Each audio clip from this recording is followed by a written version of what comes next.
So we're here today. We're going to be interviewing Kurt Sloan. He's living with his wife Leslie and also his two sons Logan and Brady.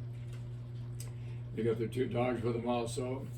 But anyway, we're grateful to have this opportunity to be with Kurt. He's just really a wonderful guy, and we have a few questions we'd like to ask him, and he's going to respond to them. And so let's just begin. Kurt, if you don't mind, would you just kind of describe for us, if you would, your grandparents' homes? And did Sure. you visit very often, and what did you enjoy most about those visitations? What was the most special about them is they were very rare. So we lived in Ohio, and I had one set of grandparents in Syracuse, New York, and one set in Joplin, Missouri. So it made it very difficult to make time to go see them, especially because my parents got divorced when I was in first grade. So my dad's parents were in Joplin. My grandpa ran a used car shop, Sloan's Motor Company, ran it for 50 years. He did it since he was a young man. Strange story. He and Grandma got married during World War II. She was 14 and he was 17. Oh my. Yeah. He tried to enroll in the armed forces to go to World War II, but he had some health issues and they wouldn't take him. So they got married, set up a home, and in the garage out front is where he ran the used car shop. So he actually set up a garage where he fixed cars. Then he would have the cars parked in the front yard, sell the cars from the front yard, and then they lived in the house. So that's kind of what they did.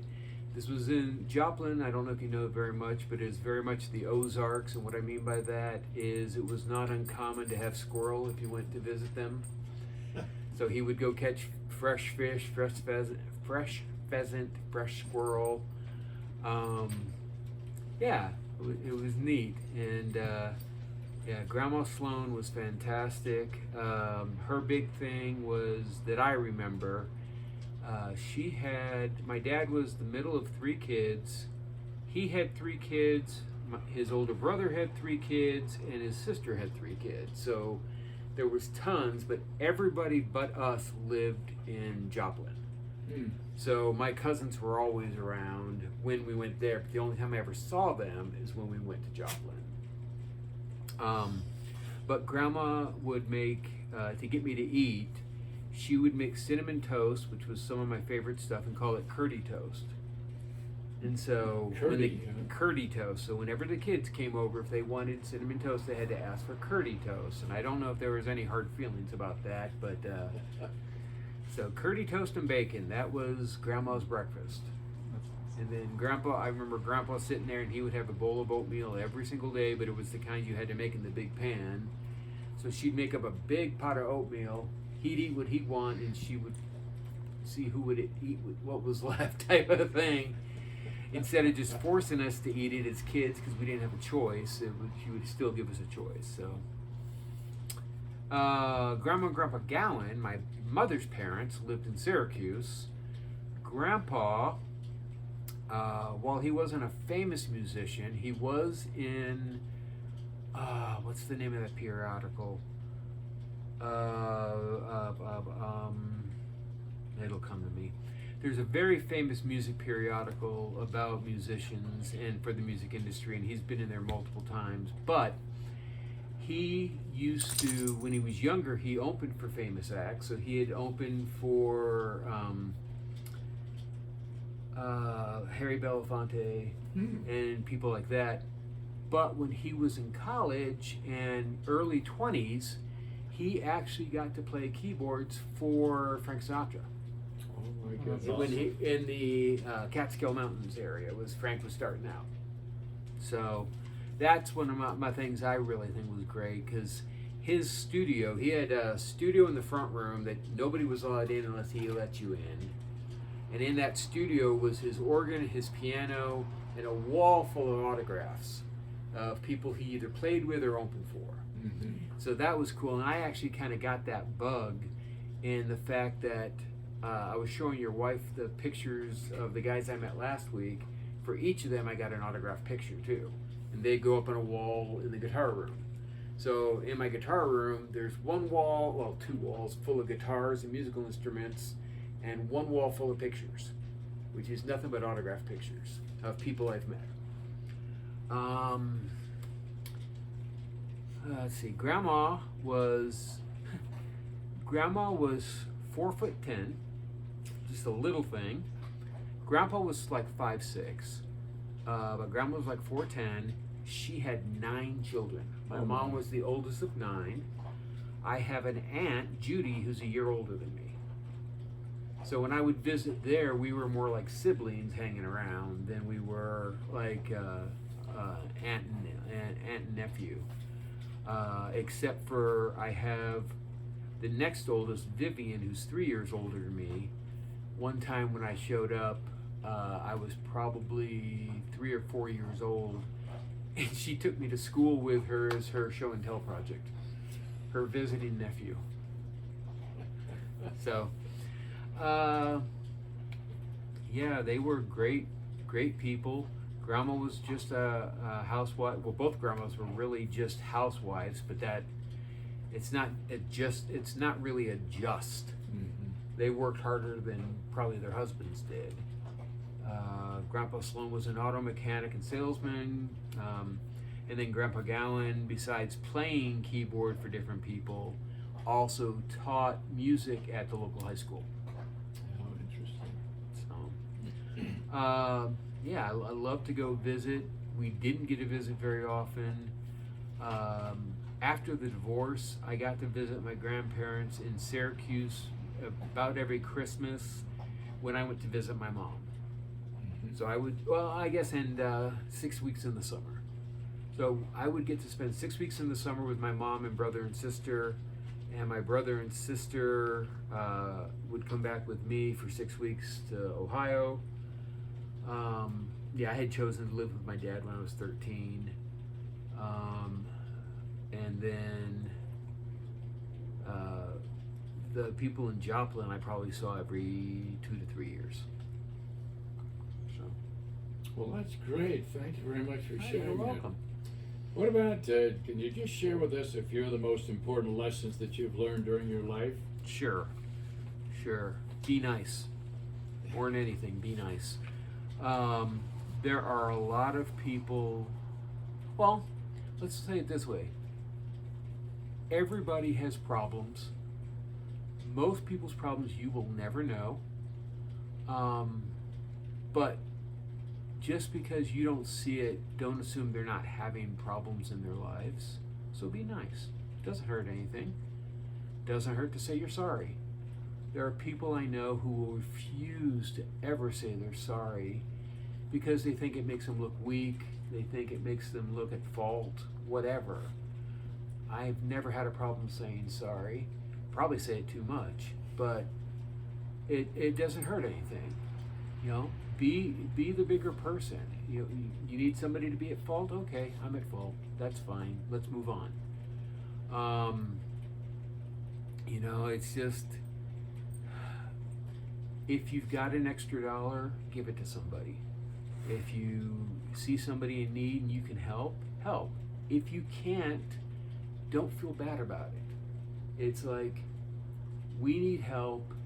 I hate asking for help. I hate it so much when you guys are out there working in the yard and I can't come out there and help you guys. But with my current condition, I can't do it, and I have to accept that. Normally, I'd be out there just busting butt with you guys, and as she says, I still do too much. I came down and vacuumed all this and cleaned up this room to make sure it was ready for you. So I did that this morning because I couldn't have you guys come over and have it be a mess. Anyway, be nice. Business standpoint, a lesson I learned early on. I'm a professional businessman. I've been in IT and IT management since '88. I will give you the secret to management. My dad taught me this very early, and I found that it holds true everywhere I've ever been. The secret to good management is good people, good tools, good direction, get the heck out of the way. You know, when you see a team fail, a lot of times it's because the manager couldn't stay out of the way. You know, he just kept, I know better and do this, do that. And when you get to those micromanagers who want to control everything, it's a great way to mess everything up. Because micromanagement means you either didn't hire the people you thought were best, you didn't give them the right direction that you felt they could understand and leave them alone. Could be the tools, but that I don't see that as much anymore.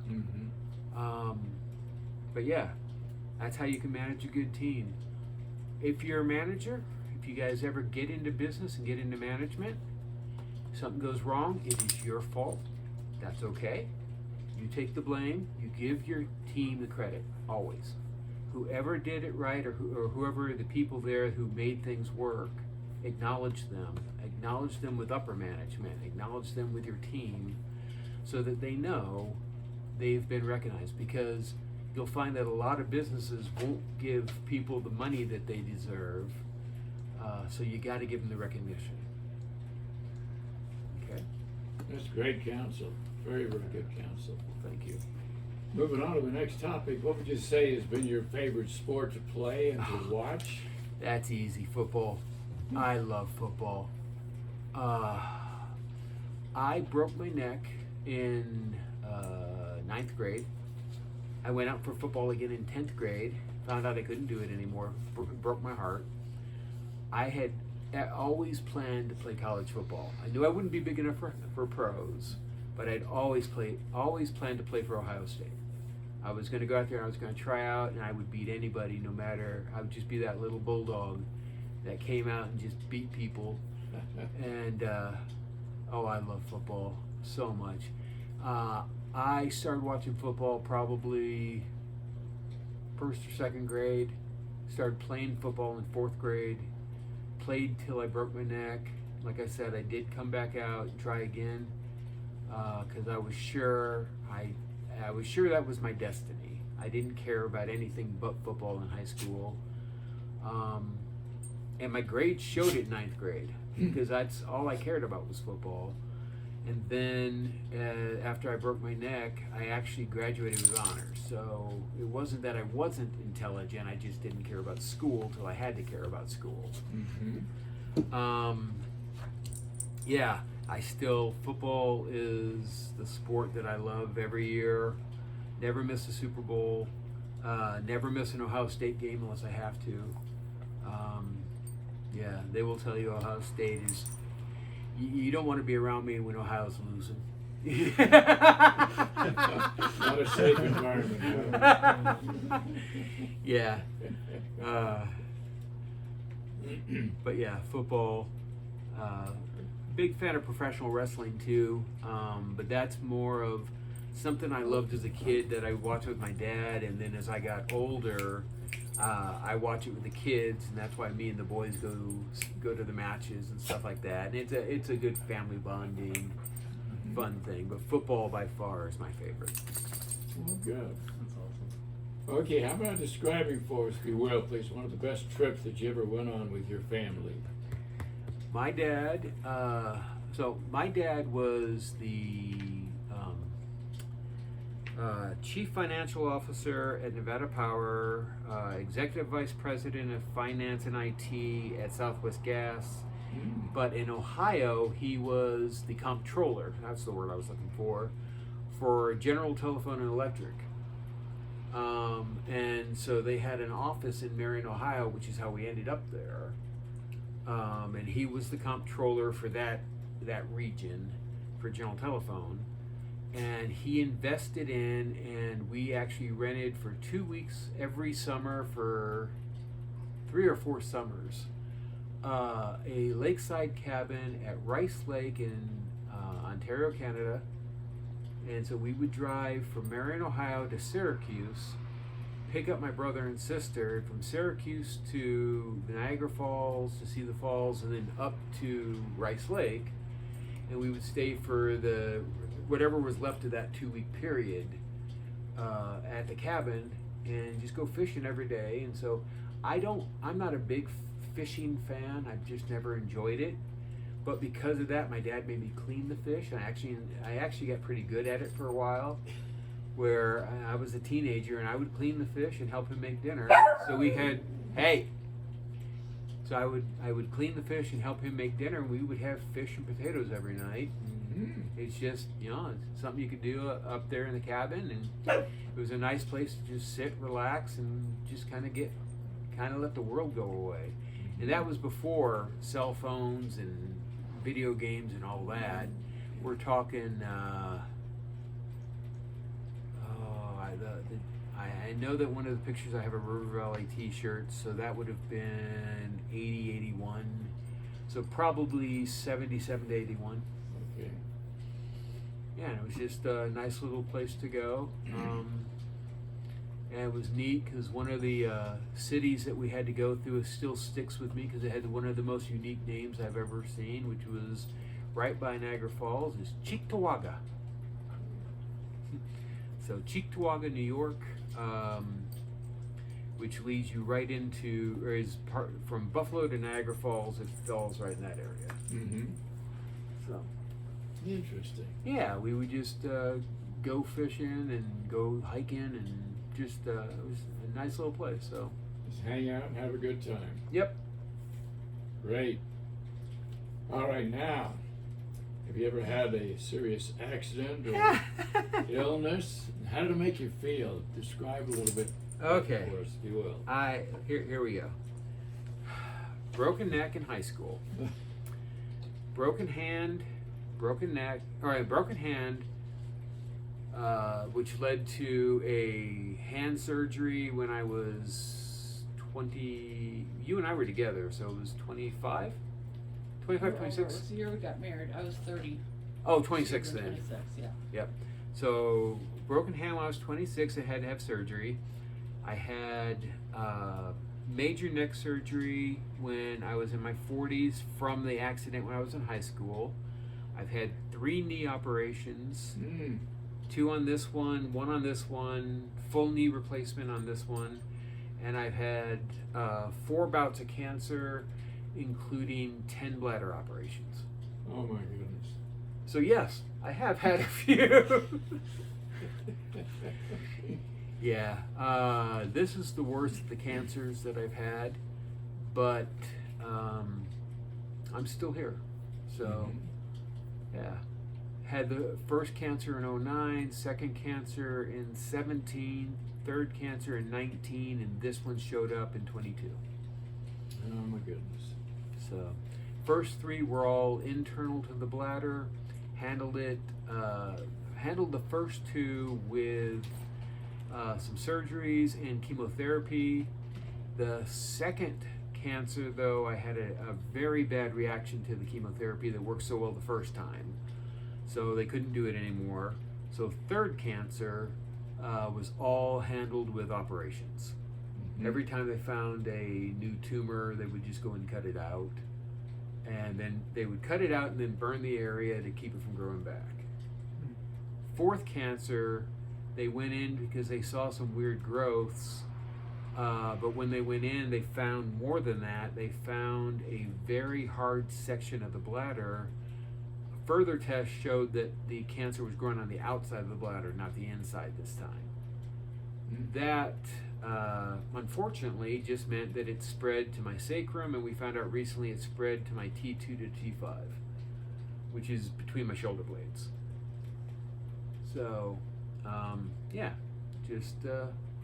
so now I'm on different chemotherapies. Started that last July. They said it's going to take about 2 years. So I'm on long-term disability and out of work, but luckily I had disability insurance, so between that and Social Security, we can get by. Well, that's good. And the church has helped too. We've only had to use it once to go get some food, but the church took storehouse. So yeah, we'll be fine, won't we, buddy? That's because tithing makes a difference. Well, how about telling us about a talent that you may have had as a kid that you've carried over and been able to use to bless people's lives? I don't have any talents. Probably the major talent I would say is probably was the guitar. I found that with the new treatments, one of the problems is it causes problems with my fingers and toes. So right now I can't play, and that's been really difficult for me. But I started playing guitar when I was 11. I played in multiple bands in high school and college. I actually played professionally for a while, where I played for Groove Production Studios in Las Vegas. So if they needed a country guitar player, they would call me. I'd come in, learn the song, lay down the tracks for it, and then they would get their demo tape and go about their business. I actually played for a group of young Mormon women whose father was a friend of mine who also who sang, and he and I did some talent shows together. That's how he knew me. But we actually did a demo tape for them that was like 4 songs, and I thought that they actually released a record, but I don't remember. I don't remember. I kind of remember them releasing a record, but I can't say that for positive. And the talent shows were at the Ward, right? Yeah. Yep. It was also what? The Was in our ward. ward-related talent shows. Okay. But yeah, so yeah, that was kind of neat because I got to play at T-Bone Pickens' recording studio, which he's a very famous musician, and he has a recording studio in Vegas. And somehow they were able to get into his studio to make the recordings. And so I laid down just a bunch of different tracks for them. That was really kind of neat. And then the greatest thing is my grandfather was a professional musician. My mom and her next oldest sister were professional singers for a while. My aunt Connie, who's the sister I'm talking about, is still a professional singer. She does night lounge singing, and then in the last 10 or 15 years, she's been a Christian artist, where she's been releasing Christian albums. I played studio, and I've passed the love of music on to Brady. So we have got 17 guitars, 2 banjos, a ukulele, we've got 2 mandolins, we've got An accordion. 2 accordions. Oh, 2. He's got 2 accordions, we've got 3 trombones, we've got a cornet. He plays all the wind instruments, and we've got a keyboard that's his as well, and a piano. So Did you ever do any singing? I do a little singing. I'm not a great singer, but I've done a little singing. I did a lot of songwriting. I actually have about 50 copyrighted songs. Didn't do anything with them, but I wrote songs and got them copyrighted while I was working in the music industry. So With country western type songs? mostly country western type, a little bit of pop, but not really. And my stuff really was country western, which is really weird because as an adult, I don't listen to it at all anymore. I listen to old pop punk. So Blink-182, Green Day, Bowling for Soup. Bowling for Soup's probably my favorite band. But it was weird because as a kid, my favorite band was Kiss and Cheap Trick. Then I got into 38 Special, Charlie Daniels, those types of, and then it kind of went into Willie Nelson, Waylon Jennings, Alabama. And when we met, I took her to Alabama and Garth Brooks. And then when the kids got into school, while we were listening to Radio Disney of all things, Good Charlotte came on, and it was like, oh, that's fantastic. So I started listening to Good Charlotte, which got me into Bowling for Soup and all these other guys, and that's pretty much what I like to listen to. So That's awesome. Good taste. We were always the cool parents that liked the cool music. I can tell. And Yeah. he forced me to listen to Alabama against my will. No. If I wanted to go out with him to a concert, which he was really cute, we worked together. He actually did the smartest thing he could ever do. He loaned me his Alabama tape that I play in my car on the way to and from work. And so I would listen to it, and I hated country music with a passion. But I would listen to it because he wanted to take me to a concert, and I wanted to go out with him. Well, by the time we got there to the concert, I knew all the songs, so I was screaming and cheering and singing. He was really smart about it. Speaking of that, Can we pause this for a quick second? With the so that leads to the next question. How did you and Leslie meet? Can you give us a little background there? I was working as a circus clown and she jumped me. No. No, they would believe that, so stop it right now. Leslie was the second person I met on my first day at Valley Bank of Nevada, which became Bank of America, got bought into Bank of America. But yeah, she was the second person I met on my first day of work. We hit it off right away, and I actually told who was my best friend at the time, Mike, that I met the girl I was going to marry, even though it took 3 years before we actually got married. Well, he was 22, only 23, and I was 27. You know, he turned 23 2 days after he started, and I was 27, so he seemed like a baby. Yeah. But yeah, so I met her then. We dated a while. We broke up for a while, which was my fault. And then we got back together. And about 6 months after we got back together, we got married. So it's yeah. We were best friends the whole. We were entire best time. friends the whole time. My dad didn't like her at first. He didn't like she was Mormon. That was his big problem. I think before he died, I think he was probably her favorite of the different siblings, Which the is different quite surprising, but in-laws, if you will. Mhm. Because yeah, my sister married a guy who ended up in prison.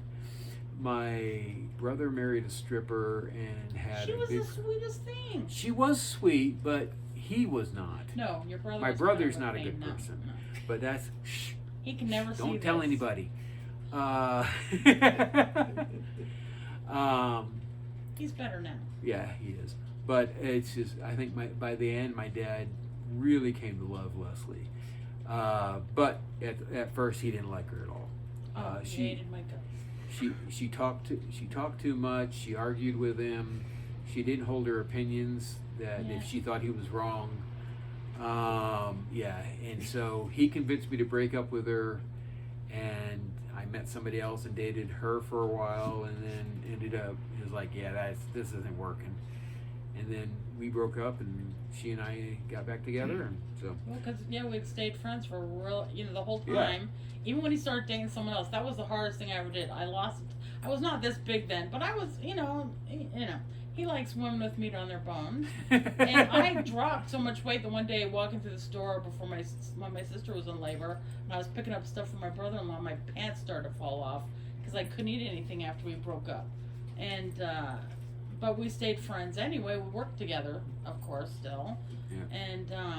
And I had told him no matter what, I had made a promise to him when we were first dating, because we even before that started as friends. I told him no matter whatever happened, I'd always stay his friend, no matter what. So he did decide to put me through the Put her ringer through the about test. that. Well, yeah, because then he dated some other chick and. Where was she I from? forgot about her. Yeah. So what was Anyway. it about Leslie that you really did like? I mean, It was her personality, really, because right off the bat I thought she was beautiful. But it was, and as I got to know her, because I think if you haven't found out yet, just because they're beautiful doesn't mean they're good people. But what you'll find is that if you're lucky, you'll find somebody you're really attracted to who is also a good person. mm-hmm. And that's it. Because, I mean, we've all got flaws. And so I thought she was very attractive. I thought she had a great personality. I loved being around her. And it really was me listening to somebody who was against her because of her religion. And I can't say it's the only reason. I think No, my opinion. The You're- fact you're that I very wouldn't just stay opinionated, quiet when yeah. he had his my dad was very opinionated. let's put it this way: my dad was always right, even if he was wrong. If you understand that kind of person. Oh, yes. So he didn't like anybody who would point out he was wrong when he was wrong, and Les had no problem pointing out he was wrong. Well, especially if it was areas in which, like, kids. I didn't just suddenly become good with kids in primary or good with kids now. I've always been good with kids. My jobs have almost always been with kids. And I remember one day when I almost flew across the table at him in a restaurant. I had to like go, let's go, because it was something about kids. And he had said something to me, and he just folded his arms like that's just that. And his kids were used to him doing this, so they all were like, and I'm like, no, that could not be more wrong. And it's like, don't tell me, I don't know what I'm talking about. So Yeah, they got into this huge argument, and so it was like, okay, time to go. Yeah. Time to wrap it up, huh? Yeah, but yeah. Well, okay. Well, thank you very, very much. Oh, you're It's welcome. been a lot of fun being with you and having you share I these appreciate stories with us. And, appreciate you guys coming by. one of these times in the future, if you have additional stories that you'd like to share, we'll be happy to come back and kind of pick up where we left Mention your off. grandpa's shop was on Route 66, so no one ever forgets. I don't need to. You just did. I know, that's why I did. I didn't before when I was gonna. Thought you would do it. I kept thinking, Well- he'll say it. Well, he'll say because it. but yeah, that's a good point. Because Uncle Tony, my dad's older brother, had Sloan 66, so it was a gas station on Route 66. 66. Yeah. So. Well, okay, you guys. Thank you very, very much. Oh, you're welcome. Have a wonderful day, and Yeah. we'll be back in touch. Yeah, I don't know if you ever want to do